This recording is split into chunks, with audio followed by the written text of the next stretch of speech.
మహారాజా హరిసింగ్ మొదటి నుంచి జమ్మూ అండ్ కాశ్మీర్ ని భారతదేశంలో కలిపేయాలని ప్రతిపాదన చేస్తుంటాడు. అయితే స్వాతంత్ర్యం వచ్చిన తర్వాత జవహర్ లాల్ నెహ్రూ ఆ ప్రతిపాదనను తిరస్కరించారు. ఆ తర్వాత ఆయన మిత్రుడు షేక్ అబ్దుల్లాతో చేతులు కలిపాడు. ఇది జరిగిన కొద్ది రోజుల తర్వాత పాకిస్తాన్ జమ్మూ అండ్ కాశ్మీర్ పైన అటాక్ చేయటం స్టార్ట్ చేసింది. దాంతో వెంటనే ఇండియన్ ఆర్మీ రంగంలోకి దిగి పాకిస్తాన్ ని తరిమి కొట్టడం స్టార్ట్ చేసింది. అప్పుడే యుఎన్ ఇండియా మీద ఒత్తిడి తీసుకురావడంతో భారత్ పాకిస్తాన్ తో ఒక ఒప్పందం చేసుకుని వెనక్కి తిరిగి వచ్చేసింది. అయితే ఆ ఒప్పందం చేసుకునే టైంకి పాకిస్తాన్ మూడింట ఒక వంతు కాశ్మీర్ ని ఆక్రమించేసింది. ఆ తర్వాత షేక్ అబ్దుల్లా అది జమ్మూ కాశ్మీర్ లోని ఏకైక ముస్లిం రాష్ట్రం కావడంతో కేంద్ర ప్రభుత్వాన్ని స్పెషల్ స్టేటస్ కావాలని డిమాండ్ చేయడంతో దాని తర్వాతే ఆర్టికల్ 370 పుట్టుకొచ్చింది. దాంట్లో ప్రత్యేకమైన విధి విధానాలు ఉంటాయి. మన రాజ్యాంగం అక్కడ వర్తించదు. అలా చేసి జమ్మూ కాశ్మీర్ ని ఇండియా నుండి విడగొట్టేశారు. తర్వాత పాకిస్తాన్ కాశ్మీర్ ని ఆక్రమించుకోవడానికి అక్కడ యువతను రెచ్చగొట్టేలా ప్రసంగాలు చేయటం, వాళ్ళని జిహాద్లోకి ఆకర్షించడం, అలాగే అక్కడున్న కాశ్మీరీ పండితుల పైన నరకం చూపించేలా ప్రేరేపించింది. అలాగే 2015లో బుర్హాన్ వనీ అనే ఉగ్రవాది జమ్మూ అండ్ కాశ్మీర్ లో భారత్ కు వ్యతిరేకంగా ప్రసంగాలు చేస్తూ అక్కడ యువకుల మనసులో భారత్ కు వ్యతిరేకంగా విషాన్ని నింపాడు. దీని తర్వాత జమ్మూ అండ్ కాశ్మీర్ లో పరిస్థితులు మరింత దారుణంగా మారిపోయాయి. దాంతో కేంద్ర ప్రభుత్వం 70 ఏళ్ల క్రితం జరిగిన తప్పుని సరిదిద్దాలని నిర్ణయించుకుంది. కట్ చేస్తే తర్వాత ఆగస్టు 5, 2019లో జరిగిన సీన్ ని చూపిస్తారు. పార్లమెంట్ లో గవర్నమెంట్ అలాగే అపోజిషన్ పార్టీ వాళ్ళు ఆర్టికల్ 370ని రద్దు చేయడం గురించి డిస్కస్ చేస్తూ ఉంటారు. అపోజిషన్ పార్టీ వాళ్ళు మధ్యలోనే లేచి వెళ్లిపోతారు. సీన్ చేంజ్ అవుతుంది. మనకి ఇప్పుడు జమ్మూ అండ్ కాశ్మీర్ లోని శ్రీనగర్ ని చూపిస్తారు. ఇది ఆర్టికల్ 370ని రద్దు చేయడానికి 3 సంవత్సరాల ముందు జరిగిన సీన్.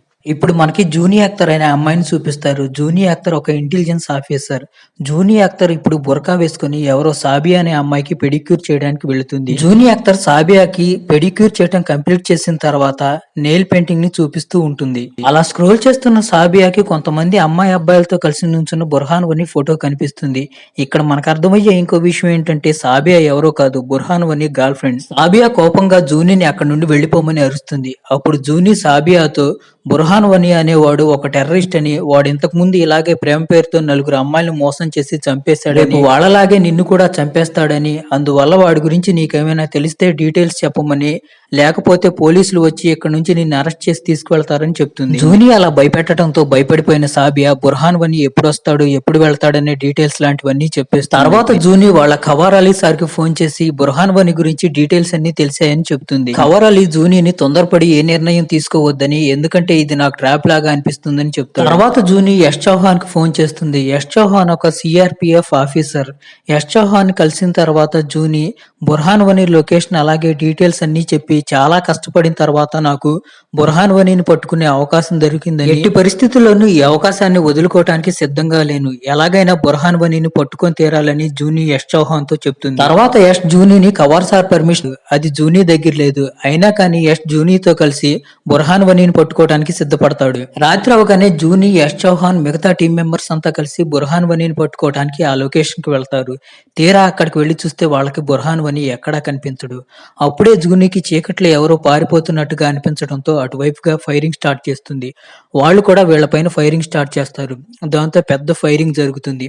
కాసేపటి తర్వాత ఆ ఫైరింగ్ చేస్తున్న వాళ్ళు చనిపోతారు. తర్వాత జూనీ ఆ చచ్చిన వాళ్ళ దగ్గరికి వెళ్లి చూస్తే వాళ్ళలో బుర్హాన్ వనీ కూడా ఉంటాడు. ఆ చచ్చిపోయిన బుర్హాన్ వనీని చూసి జూనీ చాలా సంతోషంగా ఫీల్ అవుతుంది. ఎందుకంటే ఆమె జీవితంలోనే ఇదొక పెద్ద అచీవ్మెంట్. అప్పుడే జూనీకి కవార్ సార్ దగ్గర నుంచి ఫోన్ వస్తుంది. జూనీ కవార్ సార్ తో మేము బుర్హాన్ వనీని ఎన్కౌంటర్ చేసేసామని చెప్తుంది. అది విని కవార్ సార్ షాక్ అయిపోతూ మీరు ఎంత పెద్ద పొరపాటు చేశారో మీకు అర్థం కావట్లేదు అంటాడు. బుర్హాన్ వనీ ఎన్కౌంటర్ విషయం జమ్మూ కాశ్మీర్ సీఎం పర్వీనా కూడా తెలిసిపోతుంది. తర్వాత యాకూబ్ షేక్ అనే వేర్పాటువాది బుర్హాన్ వనీ చచ్చిపోయాడనే విషయం అందరికీ చెప్తాడు. బుర్హాన్ వనీ సావుకు ప్రతీకారం మనం ఖచ్చితంగా తీర్చుకుందాం. మసీదులో ఉన్న ముస్లింలందరికీ చెప్పండి, కాశ్మీర్ లో ఉన్న పిల్ల పెద్ద అందరికీ డబ్బులిచ్చి రాళ్లు రూపించండి. ఈ రాళ్ల వర్షం అసలు ఆగకూడదు. ఎంతలా ఉండాలంటే భారతీయులు ఎవరో మళ్ళీ నిద్రపోవటానికి కూడా ధైర్యం చేయకూడదు. కట్ చేస్తే పాకిస్తాన్ లో ఉన్న వేర్పాటువాదులు బుర్హాన్ వనీని ప్రజల్లోకి తీసుకువెళ్లి బుర్హాన్ వనీ చాలా మంచోడని, కావాలని అతన్ని చంపేశారని విద్వేషం రేపుతూ ఉంటారు. అలా ఎందుకు చేస్తారంటే పాకిస్తాన్ లో ఉన్న ముస్లింలు భారతదేశం పైన విద్వేషం పెంచుకోవాలని అలా చేస్తారు. తర్వాత బుర్హాన్ వనీ ప్లేస్ లోకి జకీర్ నాయక్ అనే కొత్త కమాండర్ జకీర్ నాయక్ మొదటి నినాదం జమ్మూ అండ్ కాశ్మీర్ ని పాకిస్తాన్ లో కలిపేయాలని, తర్వాత జమ్మూ అండ్ కాశ్మీర్ లో ఉన్న ప్రజల స్వాతంత్రం కోసం పోరాడాలని 2 నినాదాలు చేస్తాడు. దీని తర్వాత జమ్మూ కాశ్మీర్ లో ఎక్కడ చూసినా గొడవలు, రాళ్లు విసరటం ఎక్కువైపోతుంది. దాంతో ఇండియన్ ఆర్మీ రంగంలోకి దిగాల్సి వస్తుంది. ఇండియన్ ఆర్మీ పైన కూడా రాళ్లు వర్షం కురిపిస్తూ ఉంటారు. ఇంకోవైపు జమ్మూ కాశ్మీర్ లో పాకిస్తాన్ జెండా ఎగరవేసి మార్చిలు చేస్తూ ఉంటారు.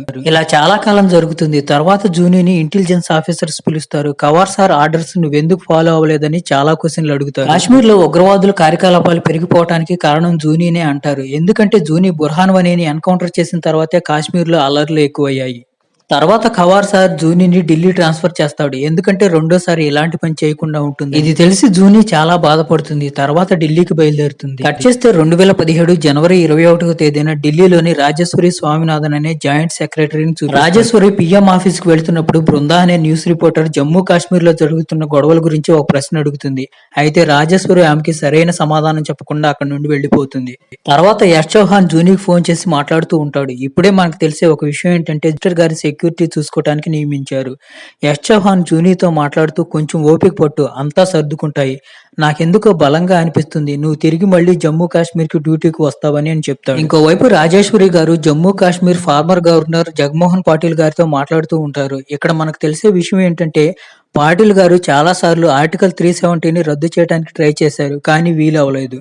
ఎందుకంటే ఆర్టికల్ 370ని భారతదేశానికి స్వాతంత్రం వచ్చిన తర్వాత కాన్స్టిట్యూషనల్ అసెంబ్లీ ద్వారా తీసుకువచ్చారు. కానీ ఆర్టికల్ 370 వచ్చిన తర్వాత అక్కడేమో కాన్స్టిట్యూషనల్ అసెంబ్లీ అనేదే లేకుండా పోయింది. అంటే దీని అర్థం ఇప్పుడు ఆర్టికల్ 370ని రద్దు చేయడం అనేది కల్లో మాట అని చెప్పుకోవచ్చు. అప్పుడు రాజేశ్వరి గారు పాటిల్ గారితో కాన్స్టిట్యూషనల్ అసెంబ్లీ పవర్స్ స్టేట్ అసెంబ్లీకి ఇచ్చి అలా ఆర్టికల్ 370ని రద్దు చేసేలా రాజ్యాంగంలో ఏవైనా లూప్ హోల్స్ ఉన్నాయా అని అడుగుతారు. దానికి పాటిల్ గారు నాకు తెలిసినంత వరకు రాజ్యాంగంలో అలాంటి ప్రొవిజన్ ఏదీ లేదని, ఒకవేళ అలాంటి ప్రొవిజన్ ఏదైనా ఉన్నా కానీ ఆర్టికల్ 370ని రద్దు చేయడం మన వల్ల కాదని, ఎందుకంటే అక్కడ లోకల్ గా ఉన్న పార్టీ మనకు సపోర్ట్ చేయదని చెప్తారు. ఇంకో విషయం ఏంటంటే జమ్మూ కాశ్మీర్ లోని ప్రజలు ఆర్టికల్ 370ని ఇస్లాంలో ఒక భాగంగా భావిస్తారు. ఆర్టికల్ 370 రద్దయితే ఇస్లాం కూడా అంతమైపోతుందని వాళ్ళ నమ్మకం. దీనివల్ల జమ్మూ కాశ్మీర్ లో అల్లర్లు ఇంకా పెరుగుతాయని చెప్తారు. Next scene June 15, 2017. రాజేశ్వరి తన సబార్డినేటర్ తో మాట్లాడుతూ జమ్మూ అండ్ కాశ్మీర్ ని ఎన్ఐఏ తన కంట్రోల్లోకి తీసుకుని అక్కడున్న టెర్రరిస్టులందరినీ కంట్రోల్ చేస్తుందని గవర్నమెంట్ నిర్ణయించిందని, దానికోసం తనకి ది బెస్ట్ ఆఫీసర్స్ లిస్ట్ కావాలని అడుగుతుంది. రాజేశ్వరి దేవి ఒక ఫైల్ చూస్తూ ఉంటుంది. దాంట్లో జూనీ అఖ్తర్ గురించి ఆమెకు తెలుస్తుంది. ఇంకోవైపు జమ్మూ కాశ్మీర్ ఫార్మర్ సీఎం జలాలుద్దీన్ జలాల్తో కొన్ని ముఖ్యమైన విషయాలు మాట్లాడటానికి పిఎం అతన్ని ఢిల్లీ పిలిపిస్తారు. జలాలుద్దీన్ అక్కడికి వెళ్లేసరికి అక్కడ ఆల్రెడీ పర్వీనా ఉంటుంది. పర్వీనా రాజేశ్వరి గారితో మాట్లాడుతూ ఉంటుంది. పిఎం పర్వీనా జలాల్తో మీటింగ్ కంప్లీట్ చేసిన తర్వాత జూనీ అఖ్తర్ జలాల్ని వదిలిపెట్టడానికి వెళ్తుంది. అప్పుడు మనకు తెలిసే విషయం ఏంటంటే జూనీ వాళ్ళ నాన్న కబీర్ అఖ్తర్ చనిపోయాడని. తర్వాత జూనీ తన రూమ్ లోకి వెళ్లి వాళ్ళ నాన్న ఫైల్ ను ఓపెన్ చేస్తుంది. అక్కడ న్యూస్ పేపర్ లో జూనీ వాళ్ళ నాన్న ఆత్మహత్య చేసుకున్నట్టుగా ఉంటుంది. అప్పుడే రాజేశ్వరి దేవి జూనీ దగ్గరికి వెళ్లి ఒక స్పెషల్ అసైన్మెంట్ కంప్లీట్ చేయడానికి స్పెషల్ ఎన్ఐఏ టాస్క్ ఫోర్స్ ని జమ్మూ అండ్ కాశ్మీర్ పంపిస్తున్నానని చెప్తుంది. అయితే జూనీ దానికి ఒప్పుకోదు. ఎందుకంటే జమ్మూ కాశ్మీర్ వెళ్లటం వల్ల ఏం ఉపయోగం లేదు. ఎందుకంటే వాళ్ళ పై అధికారులు కానీ జమ్మూ అండ్ కాశ్మీర్ లో లోకల్ గా ఉండే గవర్నమెంట్ కానీ వాళ్ళకు కొంచెం కూడా సపోర్ట్ చేయదు. అప్పుడు రాజేశ్వరి మీరు ఎవరికి రిపోర్ట్ చేయాల్సిన అవసరం లేదు, డైరెక్ట్ గా ఢిల్లీకి రిపోర్ట్ చేస్తే చాలని చెప్పి అక్కడ నుండి వెళ్లిపోతుంది. కొద్ది రోజుల తర్వాత వార్తల్లో జమ్మూ అండ్ కాశ్మీర్ లో పర్వీనా పార్టీకి గవర్నమెంట్ ఇస్తున్న మద్దతును వెనక్కి తీసుకున్నట్లుగా చెప్తారు. అందువల్ల అక్కడ ఏ పార్టీకి మెజారిటీ లేకపోవడం వల్ల గవర్నమెంట్ అందువల్ల జమ్మూ అండ్ కాశ్మీర్ లో రాష్ట్రపతి పరిపాలన స్టార్ట్ అవబోతుందని చెప్తారు. తర్వాత రాజేశ్వరి జూనీకి ఫోన్ చేసి డ్యూటీ మీద జమ్మూ అండ్ కాశ్మీర్ వెళ్లమని చెప్తుంది. జూనీ కూడా వెళ్లడానికి ఓకే అంటుంది. నేను చెప్పే 2 టీం మెంబర్స్ నాకు కావాలని చెప్పి జూనీ వాళ్ళ డీటెయిల్స్ ని రాజేశ్వరికి పంపిస్తుంది. ఇప్పుడు జూనీ పూర్తి టీం రెడీ అయింది. ఆ టీమ్ లో యశ్ చౌహాన్ కూడా ఉన్నాడు. తర్వాత రాజేశ్వరి దేవి మాట్లాడుతూ ఇప్పుడు జూనీ పూర్తి టీం రెడీ అయింది. ఆ టీమ్ లో యశ్ చౌహాన్ కూడా ఉన్నాడు. తర్వాత రాజేశ్వరి మాట్లాడుతూ నోట్ల రద్దు తర్వాత టెర్రర్ ఫండింగ్ కి ఎదురు దెబ్బ తగిలిందని, అలాగే జమ్మూ కాశ్మీర్ లో రాళ్ల దాడి చాలా వరకు తగ్గిందని చెప్తుంది. తర్వాత జూనీ తన ఇన్వెస్టిగేషన్ డీటెయిల్స్ గురించి చెప్తుంది. షంషేర్ అబ్దాలి వీడే టెర్రరిస్టులకి మెయిన్ గా ఫండింగ్ చేస్తూ ఉంటాడు. వీడికి డ్రై ఫ్రూట్స్ బిజినెస్ ఉంది. అందులో వచ్చే మొత్తం డబ్బులు వీడు టెర్రర్ ఫండింగ్ కి చేస్తుంటాడని చెప్తారు. తర్వాత జూనీ తన టీమ్ తో కలిసి అబ్దాలి ట్రక్స్ అన్నిటిని చెక్ చేస్తుంది. అయితే వాళ్ళకి డబ్బులు ఎక్కడా దొరకవు. తర్వాత జూనీ తన టీమ్ తో డిస్కస్ చేస్తున్నప్పుడు అబ్దాలి ట్రక్కులు మాత్రమే పంపుతున్నాడు, బ్లాక్ మనీతో ఫండింగ్ చేస్తున్నాడని తెలుస్తుంది. తర్వాత జూని తన టీం మెంబర్స్ తో కలిసి అబ్దాలీ గోడౌన్ కి వెళ్తుంది. అక్కడ మనుషులు వీళ్ళ మీద ఫైరింగ్ చేస్తారు. వీళ్ళు కూడా తిరిగి ఫైరింగ్ చేయడంతో వాళ్ళందరూ చనిపోతారు. అక్కడ అల్మరాలు వెతుకుతున్నప్పుడు బ్లాక్ మనీ అలాగే బ్లాక్ మనీ ఇచ్చే వాళ్ళ డీటెయిల్స్ ఉన్న డాక్యుమెంట్ కనిపిస్తాయి. జూని తన టీం తో కలిసి హెడ్ క్వార్టర్ లో ఇన్వెస్టిగేషన్ చేస్తున్నప్పుడు వాళ్ళకు ఒక ఆడియో దొరుకుతుంది. ఆ ఆడియోలో 4 పేర్లు ఉంటాయి. వాళ్ళలో ఒక అతను ఖవర్ అలీ మెయిన్ ఏజెంట్. జూనీ నేరుగా ఖవార్ అలీ దగ్గరికి వెళ్లి తనకి అబ్దాల్ని అప్పచెప్పమని అడుగుతుంది. దానికి ఖవార్ అతను నా సీక్రెట్ ఏజెంట్ అంటాడు. జూనీ అతనికి ఐసిస్ తో సంబంధాలు ఉన్నాయని చెప్తుంది. అయినా కానీ ఖవార్ వినిపించుకోడు. చాలాసేపు వాళ్ళిద్దరి మధ్య ఆర్గ్యుమెంట్ జరుగుతుంది. జూలీ లాస్ట్ గా అడుగుతున్నాను, నాకు అబ్దాలీని అప్పచెప్పు లేకపోతే ఢిల్లీ ఫోన్ చేస్తానంటుంది. దాంతో ఖవార్ భయపడిపోయి అబ్దాల్ గురించి చెప్తాడు. జూనీ తన టీం తో కలిసి అబ్దాలీ ఇంటికి వెళుతుంది. జూనీ తన ఇంటికి వస్తున్నప్పుడు అబ్దాలీ గమనించి ఎవరికో ఫోన్ చేస్తాడు. తర్వాత జూనీ అబ్దాలీని అరెస్ట్ చేసి తనతో పాటు తీసుకువెళ్తుంది. జూనీ అలా అబ్దాలీని తీసుకుని బయటకు వస్తున్నప్పుడు చాలా మంది ప్రజలు చేతిలో రాళ్లతో నిలబడి ఉంటారు. అలాగే జూనీ వెహికల్స్ పైన అటాక్ చేస్తూ ఉంటారు. ఇదంతా చూసి అబ్దాలీ తెగ సంతోషపడిపోతాడు. ఎందుకంటే ఈ ప్రజలు ఎలాగైనా తనను రక్షిస్తారని అతను నమ్మకం. జూలీ వాళ్ళ వెహికల్ పైన రాళ్ల వర్షం కురుస్తూ ఉంటుంది. అప్పుడే యష్ తెలివిగా ఆలోచించి అబ్దాలీని వెహికల్ ముందు భాగానికి కట్టేస్తుంది. దాంతో రాళ్ల వర్షం ఒక్కసారిగా ఆగిపోతుంది. అలా తెలివిగా అక్కడి నుంచి వచ్చేస్తారు. తర్వాత యష్ జూనీ దగ్గరికి హసీం గారు వస్తారు. ఆయన ఆ ఊరి సర్పంచ్. వాళ్ళ మాటలను బట్టి మనకు అర్థమయ్యేది ఏంటంటే కొంతమంది రాజకీయ నాయకులు అలాగే వేర్పాటువాదులు చెప్పటం వల్ల వాళ్ళు ప్రజలపైన రాళ్లేయాల్సి వస్తుంది. వాళ్ళు గాని ఒకవేళ వాళ్ళ మాట వినపోతే తీవ్రమైన పరిణామాలు ఎదుర్కోవాల్సి వస్తుందని ఆయన చెప్తాడు. కట్ చేస్తే నెక్స్ట్ సీన్ లో పర్వీన్ జలాల్ వాళ్ళిద్దరు పొత్తు గురించి మాట్లాడుకుంటూ ఉంటారు. వాళ్ళిద్దరు కలిస్తే జమ్మూ అండ్ కాశ్మీర్ లో రాష్ట్రపతి పాలన రాకుండా చేయొచ్చు. జలాల్ ఇదంతా యాకూబ్ షేక్ చెప్పడం వల్ల చేస్తూ ఉంటాడు. అలా చేస్తే ఉగ్రవాదాన్ని జమ్మూ కాశ్మీర్ లో ఇంకా తీవ్రతరం చేయొచ్చు. తర్వాత పర్వీన్ ఆ పేపర్స్ పైన సైన్ చేసి ఆ పేపర్స్ ని ఢిల్లీ ఫ్యాక్స్ లో పంపిస్తుంది. ఇంకోవైపు జూనీ కస్టడీలో ఉన్న అబ్దాలీ వాడిని వాడే గాయపరుచుకుంటాడు. ఎందుకంటే వాడి నుండి ఇన్ఫర్మేషన్ ఎవరూ సేకరించకుండా ఉండాలని. తర్వాత రాజేశ్వరి దేవి జూనీకి ఫోన్ చేసి అబ్దాలీని ఢిల్లీ తీసుకురమ్మని చెప్తుంది. ఇంకోవైపు పర్వీనా వాళ్ళు సైన్ చేసి ఢిల్లీ పంపించిన పేపర్లు వెనక్కి తిరిగి వచ్చేస్తాయి. ఎందుకంటే రాజేశ్వరి గారు వాళ్ళ ఫ్యాక్స్ మిషన్ చెడిపోయినట్టుగా నాటకం ఆడతారు. ఇంకోవైపు వార్తల్లో జమ్మూ అండ్ కాశ్మీర్ లో ప్రెసిడెంట్ రూల్ రన్ అవుతుందని చూపిస్తూ ఉంటారు. ఇదంతా చూసి యాకూబ్ షేక్ అలాగే జమ్మూ కాశ్మీర్ లో ఉన్న కొంతమంది రాజకీయ నాయకులు తెగ బాధపడిపోతూ ఉంటారు. జూనీ రాజేశ్వరి గారితో మాట్లాడుతూ జమ్మూ అండ్ కాశ్మీర్ కి సెంట్రల్ గవర్నమెంట్ ఎన్ఐఏని పంపించడం అలాగే అక్కడ రాష్ట్రపతి పాలన తీసుకురావడం ఇదంతా చూస్తుంటే ఒకదాంతో ఒకటి లింక్ గా ఉన్నట్టు అనిపిస్తుంది. జమ్మూ అండ్ కాశ్మీర్ లో ఆర్టికల్ 370ని రద్దు చేసే ప్లాన్ ఏమైనా జరుగుతుందా అని అడుగుతుంది. తర్వాత రాజేశ్వరి సమాధానం విని జూనీ నవ్వుతుంది. ఇంకోవైపు మనకు వెళ్తున్న బస్సును చూపిస్తారు. అందులో సిఆర్పిఎఫ్ జవాన్లు ఉంటారు. ఒక ఎర్ర రంగు వెహికల్ వచ్చి ఆ బస్సును ఢీ కొడుతుంది. తర్వాత మనకు తెలిసే విషయం ఏంటంటే ఇదే పుల్వామా ఘటన. ఆ ఘటన వల్ల 40 మంది భారతీయ జవాన్లు వీరగతి పొందారు. తర్వాత ప్రధానమంత్రి మిగతా ఆఫీసర్లు ఆ వీరగతి పొందిన జవాన్లకి నివాళులు అర్పిస్తారు. తర్వాత రాజేశ్వరి దేవి జూనీతో మాట్లాడుతూ పుల్వామా అటాక్ వెనక యాకూబ్ షేక్ ఉన్నాడని చెప్తుంది. దాంతో వెంటనే జూనీ తన టీంతో కలిసి యాకూబ్ షేక్ లొకేషన్ ట్రేస్ చేసి వెంటనే వాడిని అరెస్ట్ చేస్తారు. తర్వాత యాకూబ్ ని హెడ్ క్వార్టర్స్ కి తీసుకెళ్లి చాలాసేపు ఎంక్వైరీ చేసి రకరకాల క్వశ్చన్లు అడుగుతారు. కానీ యాకూబ్ ఏ ఒక్క ప్రశ్నకు కూడా సమాధానం ఇవ్వడు. తర్వాత జూనీ కిటికీ ఓపెన్ చేసి యాకూబ్ కి ఒక సిగరెట్ ఆఫర్ చేస్తుంది. యాకూబ్ సిగరెట్ తాగుతూ ఉంటాడు. అప్పుడు జూనీ యాకూబ్ ని కిటికీలో నుండి బయటకు తోసేస్తుంది. దాంతో భయపడిపోయిన యాకూబ్ అడిగిన దానికన్నిటికీ సమాధానం చెప్తాడు. పుల్వామా అటాక్ లో జకీర్ నాయక్ అనేవాడి హ్యాండ్ ఉంది. వాడు జైషే మహమ్మద్ కోసం పనిచేస్తాడని చెప్తాడు. అలాగే వాడొక సూసైడ్ బాంబర్ అని తెలుస్తుంది. వాడిని ఖవార్ అలీ జైలు నుంచి విడిపించాడు. జూలీ డైరెక్ట్ గా ఖవార్ అలీ దగ్గరికి వెళ్లి ఇదంతా ఎందుకు చేశావని కోపంగా అడుగుతుంది. నేను కేవలం నా క్యాస్ట్ ని కాపాడుకోవడానికే చేశాను. ఇదంతా నా వల్ల జరుగుతుందని నేను అనుకోలేదని అంటాడు. దాంతో కోపం వచ్చిన జూనీ ఖవార్ అలీని జాబ్ లో నుంచి తీసేస్తుంది. తర్వాత జూనీ పీఎంతో మిగతా ఆఫీసర్స్ అందరితో మాట్లాడుతుంది. కాశ్మీర్ లో ఉగ్రమూకలన్నింటినీ అంతం చేయాలంటే ఎలాగైనా కాశ్మీర్ లో ఆర్టికల్ 370ని రద్దు చేయాలని నిర్ణయించుకుంటారు. ఇంకోవైపు Jammu and Kashmir former CM Salahuddin Jalal government కు వ్యతిరేకంగా ఇంటర్వ్యూ ఇస్తూ ఉంటాడు. తర్వాత రాజేశ్వరి జూనీ అలాగే తన టీంతో మాట్లాడుతూ పీఎం గారు ఆర్టికల్ 370ని రద్దు చేస్తానని హామీ ఇచ్చారని, ఆర్టికల్ 370ని రద్దు చేసే రోజు జమ్మూ అండ్ కాశ్మీర్ లో ఎక్కడెక్కడైతే గొడవలు అక్కడ ఎలాంటి అల్లర్లు జరగకుండా ఇండియన్ ఆర్మీని దింపాలని, ఈ బాధ్యత అంతా జూనీ అలాగే తన టీం చూసుకోవాలని చెప్తుంది. తర్వాత రాజేశ్వరి పెద్ద పెద్ద లాయర్లను పిలిపించి రాజ్యాంగంలో ఏదైనా లూప్ హోల్ దొరుకుతుందేమోనని చెప్పి వెతికిస్తూ ఉంటుంది. ఇంకోవైపు రాజేశ్వరి కూడా రాజ్యాంగం మొత్తాన్ని చదువుతుంది. అప్పుడు రాజేశ్వరికి రాజ్యాంగంలోని ఏదో ఒక ఆర్టికల్ లో సబ్ క్లాస్ డి మిస్ అయినట్టుగా కనిపిస్తుంది. ఇంకోవైపు జూనీ తన టీంతో కలిసి ఆర్టికల్ ఆర్టికల్ 317 రద్దు చేసిన రోజు జమ్మూ కాశ్మీర్ లో ఎక్కడెక్కడైతే గొడవలు జరుగుతాయో ఆ లొకేషన్లన్నింటినీ పాయింట్అవుట్ చేస్తూ ఉంటారు. తర్వాత రాజేశ్వరి దేవి హోమ్ మినిస్టర్ దగ్గరికి వెళ్లి తనకు ఒక ఆర్టికల్ లోని సబ్ క్లాస్ డి మిస్ అయినట్టుగా అనిపిస్తుందని చెప్తుంది. ఎందుకంటే గవర్నమెంట్ కు తెలియకుండా ఏదో దాయాలని ట్రై చేస్తున్నారని చెప్తుంది. హోమ్ మినిస్టర్ రాజేశ్వరితో ఆర్టికల్ 370కి సంబంధించి ఏదైనా దాయాలనుకుంటే ఎక్కడ దాస్తారంటే ఎవరో వెతకని చోట దాస్తారని చెప్తాడు. దాంతో రాజేశ్వరికి అర్థమవుతుంది. నెక్స్ట్ సీన్ లో జూని తన టీమ్మేట్ వసీం అబ్బాసీతో కలిసి జమ్మూ అండ్ కాశ్మీర్ లో ఉన్న గవర్నమెంట్ లైబ్రరీకి వెళ్తుంది.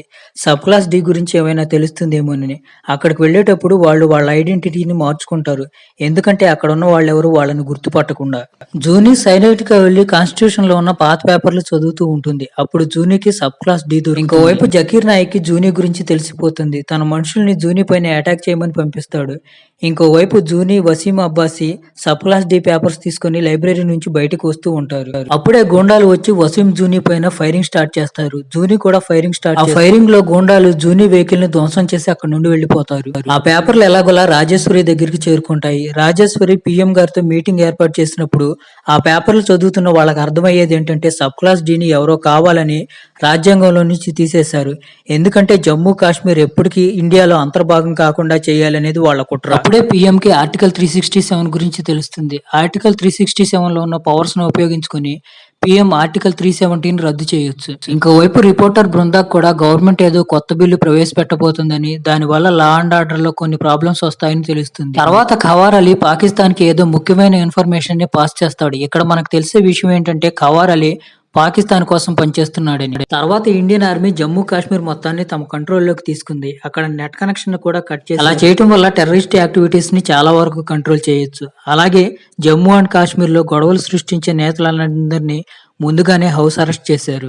ఇంకోవైపు పాకిస్తాన్ కూడా రెడీగా ఉంది. ఎందుకంటే ఇండియా ఏం చేయబోతుందో ఇప్పుడు పాకిస్తాన్ కి. ఇంకోవైపు జూని సలావుద్దీన్ జలాల్ దగ్గరికి వెళ్లి నీ బ్యాంక్ అకౌంట్లన్నీ ఫ్రీజ్ చేసామని చెప్తుంది. ఎందుకంటే సలావుద్దీన్ జలాల్ కి పాకిస్తాన్ టెర్రరిస్టులతో సంబంధాలున్నాయి. ఇంకోవైపు రిపోర్టర్ బృందాకి యాకూబ్ షేక్ కి ఆగస్టు 5వ తారీఖున ఉరివేస్తున్నారని తెలుస్తుంది. ఇంకోవైపు పిఎం ఆర్టికల్ 370 బిల్ పైన సైన్ చేస్తారు. ఆ బిల్ పాస్ చేసుకుంటే చాలు. ఇంకోవైపు రిపోర్టర్ బృందాకి పీపుల్స్ అటెన్షన్ డైవర్ట్ చేయడానికి యాకూబ్ షేక్ కి ఉరివేస్తున్నారని అర్థమవుతుంది.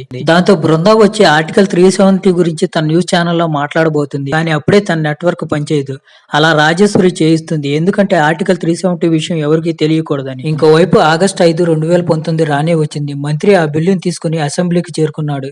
ఎందుకంటే అసెంబ్లీలో ఆ బిల్లును పాస్ చేసుకుంటే లోక్సభలో వాళ్లకున్న మెజార్టీని బట్టి బిల్లు ఈజీగా పాస్ అవుతుంది. ఇంకోవైపు పాకిస్తాన్ జనరల్ కి ఖవార్ తప్పుడు ఇన్ఫర్మేషన్ ఇచ్చాడని తెలుస్తుంది. అంటే దీని అర్థం ఖవార్ ఇండియా కోసమే పనిచేస్తున్నాడు. ఇంకోవైపు జకీర్ నాయక్ జమ్మూ కాశ్మీర్ లో అటాక్ చేయడానికి తన గన్ రెడీ చేసుకుంటూ ఉంటాడు. ఇంకోవైపు ప్రైమ్ మినిస్టర్ అలాగే హోమ్ మినిస్టర్ మాట్లాడుకుంటూ ఉంటారు. అప్పుడు ప్రైమ్ మినిస్టర్ మూడో పార్టీతో మాట్లాడండి, దాంతో బిల్ పాస్ అవుతుందని చెప్తారు. ఇంకోవైపు రాజేశ్వరి హోమ్ మినిస్టర్ కి ఆర్టికల్ 370 ఎత్తేసే బిల్లు ఉన్న ఫైల్ ని ఇస్తుంది. అపోజిషన్ పార్టీ ఆర్టికల్ 370 రద్దు చేయడానికి వ్యతిరేకతను తెలుపుతారు. ఇంకోవైపు జూనికి పాకిస్తాన్ ఆర్మీ టెర్రరిస్టుల రూపంలో వచ్చి సలాలుద్దీన్ జలాల్ మీద అటాక్ చేయబోతున్నారని తెలుస్తుంది. అలా చేయడం వల్ల భారతదేశాన్ని ప్రపంచం మొత్తం ముందు దోషులా నిలబెట్టొచ్చు అనేది వాళ్ళ ఆలోచన. ఇంకోవైపు జూని సలాలుద్దీన్ జలాల్ మొహానికి నల్ల మాస్క్ తగిలించి అతన్ని అక్కడ నుండి తీసుకువెళ్తూ ఉంటుంది. ఎందుకంటే టెర్రరిస్టుల బారి నుండి అతన్ని కాపాడుతున్నారని ఎవరికీ తెలియకుండా ఉంటుంది. సలాలుద్దీన్ జలాల్ ని జూని వాడు తీసుకువెళ్తున్నప్పుడు జూని వాళ్ళపైన చాలా మంది టెర్రరిస్టులు అటాక్ చేస్తారు. ఇదంతా జకీర్ నాయక్ చేస్తున్నాడు. ఈ అటాక్ లో జూని తన మనుషుల్ని చాలా మందిని కోల్పోతుంది. అప్పుడు జూని ఒక ప్లాన్ వేస్తుంది. జూని వాళ్ళందరినీ నమాజ్ చేయమని చెప్తుంది. ఎందుకంటే జకీర్ నాయక్ అప్పుడు వాళ్ళ మీద అటాక్ చేయకుండా ఉంటాడని. ఇంకోవైపు హోమ్ మినిస్టర్ ని మాట్లాడనివ్వకుండా గొడవ చేస్తూ ఉంటారు. వాళ్ళు అడిగిన ప్రతి ప్రశ్నకు హోమ్ మినిస్టర్ చక్కగా జవాబు చెప్తాడు. దాంతో వాళ్ళంతా మధ్యలోనే లెగిసి వెళ్లిపోతారు. ఇంకోవైపు జకీర్ నాయక్ నమాజ్ మధ్యలోనే వచ్చి జూని మనుషుల్ని షూట్ చేస్తూ ఉంటారు. ఇంకోవైపు పిఎం అపోజిషన్ పార్టీ వాళ్ళని కలిసి ఆర్టికల్ 370 రద్దు చేయడానికి అనుకూలంగా ఓటు వేయమని అడుగుతారు. ఎందుకంటే అది దేశానికి మేలు చేస్తుందని. ఇంకోవైపు జకీర్ నాయక్ అందరిని దాటుకుంటూ వచ్చి మిలిటరీ వెహికల్ డోర్ ఓపెన్ చేస్తాడు. లోపల ఉన్న జూని జకీర్ నాయక్ ని ఒక బుల్లెట్ తో షూట్ చేసి చంపేస్తాడు. ఇంకోవైపు పిఎం రిక్వెస్ట్ చేయడంతో అపోజిషన్ పార్టీ వాళ్ళు కూడా ఆర్టికల్ 370 రద్దు చేయడానికి అనుకూలంగా ఓటు వేయడానికి వస్తారు. ఓటు వేయటం వల్ల ఆ బిల్ పాస్ అయిపోతుంది. ఇంకోవైపు జూని వెహికల్ లో ఉంది సలాలుద్దీన్ కాదు, అతని మనిషి ఒక అతనికి బ్లాక్ మాస్క్ వేసి కూర్చోబెట్టారు. తర్వాత కేంద్రం జమ్మూ అండ్ కాశ్మీర్ కి కేంద్ర పాలిత ప్రాంతం హోదా ఇచ్చింది. ఇంకోవైపు జూని వాళ్ళ నాన్న ఫోటోని నీళ్లలో వదిలివేస్తుంది. ఇక్కడతో ఈ మూవీ ఎండ్ అయిపోతుంది.